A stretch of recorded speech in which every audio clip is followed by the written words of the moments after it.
Hai, kembali lagi bersama kita tim MKO Surabaya. Saya Vira dari divisi HRD. Ada rekan Saya Zia dari divisi Finance. Ya, saya Heru dari divisi kepuasan pelanggan. Oke, hari ini nih saya bersama rekan saya Mbak Zia dan Pak Heru ingin membahas nih mengenai satu buku yang lumayan banget bagus gitu ya menurut saya, yaitu The Miracle of Focus, di mana memaksimalkan fokus, tembus batas, raih sukses besar. Nah, di sini juga menjelaskan bahwa bila didefinisikan, fokus adalah satu titik pusat sesuatu. Misalnya seperti cahaya yang fokus berarti cahaya yang terpusat pada satu titik. Itu seperti cahaya yang ditangkap oleh kaca pembesar yang menuju pada satu titik tertentu, tapi bukan berarti fokus itu adalah sebuah hal yang kita lihat itu berarti fokus, belum tentu ya. Berarti fokus itu bisa jadi kita adalah dikatakan fokus hanya jika perhatian yang kita miliki itu terpusat pada sesuatu hal. Misalnya nih kita melihat bunga, belum tentu nih kita lihat bunga aja berarti disebut fokus ya, tapi terperinci kayak wah ini bunganya warna pink, terus daunnya warna hijau, terus potnya juga warna putih, dan ini bunga sintetis. Nah itu bisa jadi adalah satu hal yang terfokus atau disebut dengan fokus gitu. Nah kalau di kehidupan sehari-hari nih, ini kan tadi ke barang ya atau produk gitu.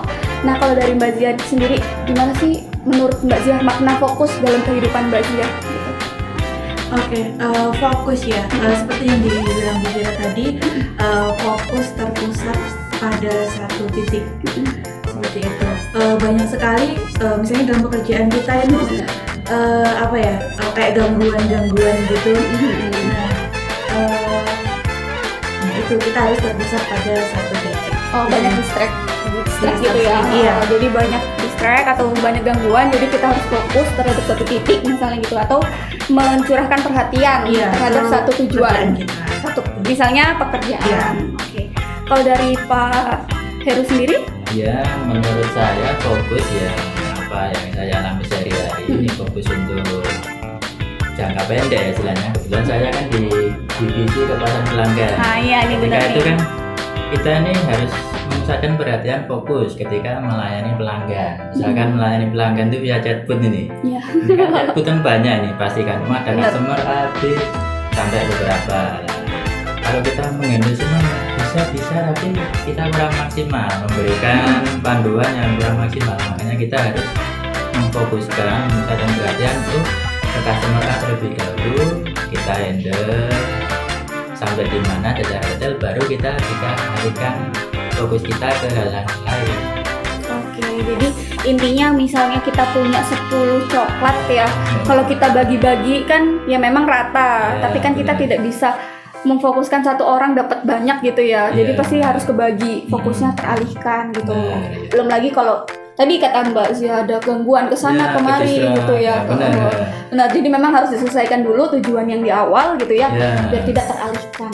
Gitu. Oke, nah dalam kajian ilmu psikologi nih, otak kita tuh ternyata memiliki kemampuan loh untuk merekam informasi sebesar 2 GB per detiknya. Jadi kalau misalnya kita fokus, bayangkan 1 detik 2 GB ya, udah kayak handphone ya. Merekam kamera nih kayak yang kita lakuin sekarang. Nah kalau misalnya kita fokus, itu bakal terekam secara sempurna. Wah kita jadi tahu nih, kita belajar, kita baca dikit sudah hafal. Nah itu karena kefokusan kita. Jadi sangat berguna nggak sih buat sehari-hari itu ya, biar kita tetap bisa capai target kita gitu. Terus keseharian kita lancar gitu kan ya.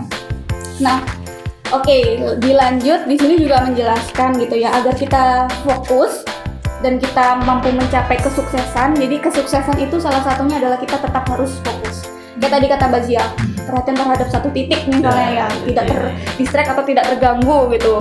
Nah benar. Jadi kalau misalnya kita mau sukses, jadi orang-orang sukses adalah mereka yang mampu berfokus terhadap apa yang mereka inginkan gitu. Dan mereka yang kurang sukses itu mereka orang yang justru fokus terhadap hal-hal yang sia-sia gitu. Nah pernah nggak sih dari Pak Heru atau Mbak Zia sendiri mengalami gagal fokus nih, istilahnya anak muda kan galfong ya, gagal fokus gitu. Nah bisa nggak sih diceritain pernah ngalamin hal itu nggak di kehidupan sehari-hari? Ya, kalau aku biasanya ini aku pernah nih kejadian itu aku gagal fokus ya. Kenapa? Aku punya target tuh tahun ini aku membeli saham berapa bulan di saham A. Terus aku gagal fokus karena ada bilang saham ini kok menarik ya. Wah, apakah aku masuk ke saham ini supaya mendapatkan capital gain yang besar lah. Kadang-kadang kala itu kayak gitu. Terus aku berpikir ulang, aku melihat lagi tujuanku apa sih untuk membeli saham A ini. Ya, oh ternyata tujuanku untuk masa depan. Tujuanku bukan hanya capital gain saja, mungkin tujuanku bisa untuk investasi jangka panjang. Ya, makanya kembali lagi kuncinya ya tetap konsistensi. Kita istilahnya untuk intervensi dari luar, oh ini kayaknya lebih murah, oh ini kayaknya lebih bagus, kita filtering lagi. Jadi jangan sampai kita tidak sabaran istilahnya. Tidak sabaran mencapai hasil yang wah ini pasti baik ini, wah ini pasti dapat dengan cepat. Ya, itu sih menurut saya. Mungkin dari Mbak Zia mungkin ada pengalaman gagal fokus ya. Iya. Dimulai dari goals atau target yang kecil dulu sih. Jadi saya punya target itu berat badan ya Bu ya. Oke. Itu Nah, cewek ini kan ya. kayaknya banyak banget ya. Saya juga ngalamin gitu. Ya cewek kan masih pengen berat badan yang ideal gitu. Benar. Dan saya dari bulan Desember kemarin itu udah mulai kayak olahraga gitu sih. Terus makan kayak beras merah, terus makan kayak sayur-sayuran gitu. Nah tapi lama-lama kok akhirnya males ya. Kayak iya kurang konsisten sih. Itu sih. Itu ngakibatin jadi gagal ya. Iya, terus kayak pagi beli pentol lah, terus kayak ini Jajannya. ini enak sih gitu. Oh nggak apa-apa sekali-kali gitu. Akhirnya keterusan deh. Nah sekarang juga udah mulai jarang olahraga juga. Jadi sekarang udah agak gagal fokus ke target atau tujuannya sih. Targetnya jadi melenceng. Iya. Harusnya misalnya sebulan jadi nggak tahu kapan gitu ya. Iya. Makanya kan ada waktu. Iya. Nah memang sih benar. Kalau fokus itu memang banyak yang dikorbanin ya. Iya. Kita namanya juga mencapai tujuan yang kita pengen dari awal itu nggak bisa instan. Kayak sukses kita nggak bisa instan, butuh waktu, butuh pengorbanan, butuh kesabaran, gitu, butuh perhatian lebih. Ya ini sama kayak kita fokus, misalnya capai tujuan. Ya sama kayak Mbak Zia misalnya diet, kayak Pak Heru mau nyapai tujuan untuk beli investasi gitu ya. Ya itu banyak banget kan pengorbanannya dan banyak banget distract-nya pasti gitu. Benar. Jadi kayak ya istilahnya kayak misalnya kita nih mau bolongin batu pakai satu titik air. Berapa lama kita harus nitikin itu, numpahin air ke batu itu jadi berlubang? Bisa, tapi jangka waktunya pasti lama. Terus kita juga harus terus konsisten. Itu tadi susahnya adalah konsisten ya. Pertama itu konsisten itu susah banget gitu kan. Dan sabar. Iya. Kesabaran. Kadang kan ngerasa kok nggak ada kemajuan nih, kok udah kesana aku udah makan ini, udah jaga ini kok nggak kurus gitu ya. Nah itu harus sabar yang pertama. Dan jenuh, rasa jenuh ya. Rasa jenuh itu sih yang pasti itu. Jadi makanya benar kata Pak Heru tadi ya. Kita harus ngulak balik lagi nih berarti ya. Fokus kita kemana? Tujuan kita mana sih gitu. Terus strateginya apa sih, benar nggak sih jalan kita di sini gitu kan ya Pak ya. Oke, jadi harus lebih ini sih di sini juga menyebutkan juga sih kita harus sering-sering kayak bercermin istilahnya. Jadi mengetahui diri kita maunya di mana sih, maunya apa gitu kan ya. Oke, banyak orang gagal mencapai keberhasilan mereka karena mereka menggunakan kekuatan fokus yang salah. Ya mungkin tadi istilahnya sia-sia, kayak nabung. Kita pengen jadi jutawan nih, atau mungkin miliarder, tapi kayaknya begini nih diskon nggak apa-apa lah, kurang dikit gitu, tabungin dikit bisa juga sih dapat income gitu. Ya itulah ya. Jadi kita memang harus menggunakan kekuatan fokus untuk capai satu tujuan. Oke. Lalu, nah hal apa sih? Di sini ada mewaspadai adanya pengalihan fokus. Tadi kan udah nyebutin ya. Kita banyak banget nih tergoda dengan hal-hal ini gitu. Nah kalau dari Mbak Zia dan Pak Heru sendiri, gimana sih cara kita untuk tetap dalam tujuan itu, nggak beralih ke tujuan lain yang kayak tergiur akan hal lain? Kayak tadi kan Pak Heru mungkin udah jelasin ya singkatnya. Jadi tergiur dengan pilihan yang baru yang belum tentu benar gitu ya, dan harus mulai dari awal lagi nih titiknya. Nah kalau dari Pak Heru sendiri gimana tuh? Selain kita lebih lihat ke belakang, ke tujuan kita apa, misalnya di cara mungkin di pekerjaan gitu. Menurut saya sih pengalaman fokus itu juga berasal dari diri kita sendiri. Diri kita sendiri ini masih muda ke kanan atau ke kiri, jadi kita harus memfokuskan lagi, terus bersabar, kita lakukan perlahan, step by step, bukannya tidak bergerak, tapi kita lakukan konsistensi, continue. Misalkan di dalam pekerjaan kita evaluasi, oh aku mau bisa menggunakan printer ini nih, oh aku mau bisa mereparasi printer ini. Nah, mau nggak mau kita harus konsisten, mulai belajar dari awal dulu. Oh bagaimana cara printer ini bekerja, oh bagaimana ketika kerusakan ini, gimana kendalanya gitu. Nah, tapi kalau kita nggak konsisten, misalnya mengenal produk atau mengenal tujuan kita itu apa, ya bakal pecah fokus kita. Iya, jadi kayak sia-sia ya Pak, Iya, karena kita nggak kenalin. Benar, karena sia-sia kita menjalankan cara ini yang kita bertujuan untuk mencapai goal kita masing-masing. Misalkan ini nggak bisa ini, ya mungkin bisa.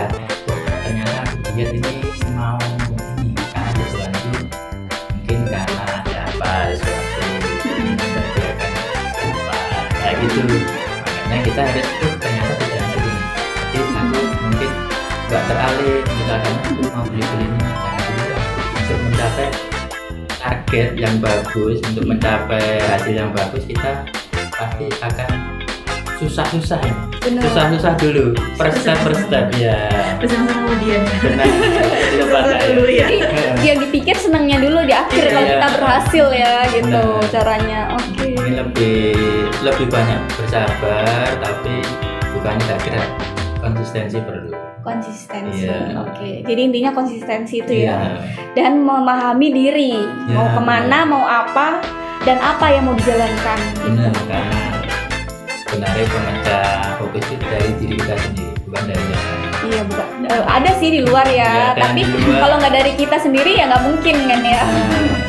Oke, kayak misalnya produk nih diskon ya, memang mereka ngasih promo dan lain sebagainya. Tapi kalau kita nggak beli ya nggak apa-apa gitu, ya kan. Iya. Tapi dari kita sendiri ya.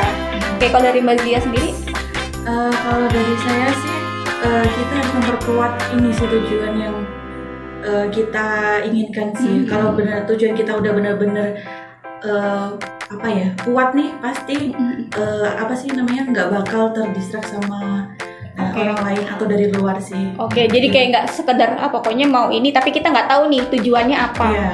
Kayak misalnya saya mau diet, ya udah cuma diet aja gitu. Iya.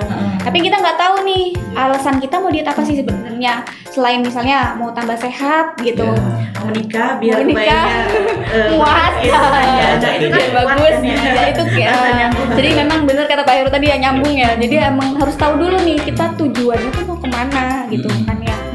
Jadi kita bisa kuat imannya istilahnya gitu lah ya. Oke, dan ya benar kan tadi kata Pak Heru ya, kesabaran di sini adalah konsisten. Jadi sabar dan konsisten itu saling bersinergi gitu. Yaitu tetap melakukan apa yang sudah kita rencanakan secara terus-menerus meski banyak ujian yang harus dihadapi gitu. Dengan ujian kan kita naik level ya. Jadi memang ya kalau misalnya kita mau capai tujuan ya memang harus melewati level-level itu gitu ya, atau tahapan-tahapan Iya. itu gitu. Oke.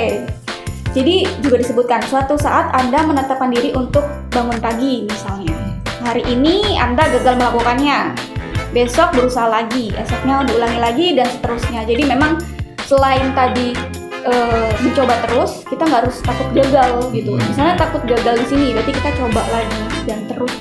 Misalnya kayak Mbak Zia, udah makan nih Bu beras merah dengan sayur. Berarti gagalnya di mana nih, dievaluasi ya. Gagalnya tadi beli jajan, misalnya tergiur dengan makanan yang justru malah nggak sehat gitu. Jadi lebih selain kita mengerjakan, kita juga harus evaluasi kan, kata Pak Heru tadi juga disampaikan. Iya. Harus ada evaluasi terus. Cut. Nah, kita udah di penghujung pembincangan kita nih, seru kan dari tadi mengenai seru nih. fokus ya, mencapai target, kesuksesan gitu. Nah, karena memang terakhir mungkin ada kata-kata di sini. Jadi, jika Anda memang ingin menjadi orang yang sukses, maka fokuslah pada hal-hal yang bisa membawa Anda mencapai kesuksesan itu. Jangan malah menguatkan fokus Anda pada sesuatu yang menjauhkan diri dari cita-cita. Anda menginginkan hidup sehat, maka fokuslah pada pola makan dan gaya hidup yang sehat. Bukannya sembarangan mengkonsumsi makanan dan malas berolahraga. Jadi intinya dari pembahasan kita tadi, fokus dengan tujuan mana sih yang mau kita raih, terus apa yang mendasari tadi kita capai tujuan itu apa, lalu apa nih step-stepnya atau strateginya biar tetap dalam jalan itu untuk mencapai tujuan itu. Itu. Nah, ada satu quote lagi. Jadi cahaya matahari itu menghangatkan dunia. Namun ketika Anda fokus, misalnya melalui kaca pembesar saja, itu bisa menciptakan percikan api. Jadi meskipun hal kecil itu bisa mencapai sesuatu kesuksesan jika dilakukan secara konsisten dan terus menerus secara fokus begitu. Oke deh, sekian deh dari kita tim MKU Surabaya. Sampai jumpa di lain kesempatan kita nanti. Mungkin apa ya, nggak tahu ya kita mau bahas buku apa lagi. Ditunggu, bisa juga di komen, kita sharing-sharing mengenai kefokusan kita pada hari ini gitu. Misalnya boleh bantu teman-teman di komen gimana sih kalian menghadapi atau menghindari hal-hal yang mengakibatkan kalian tidak fokus atau kurang perhatian terhadap hal yang ingin kalian capai. Oke, sekian dari kita.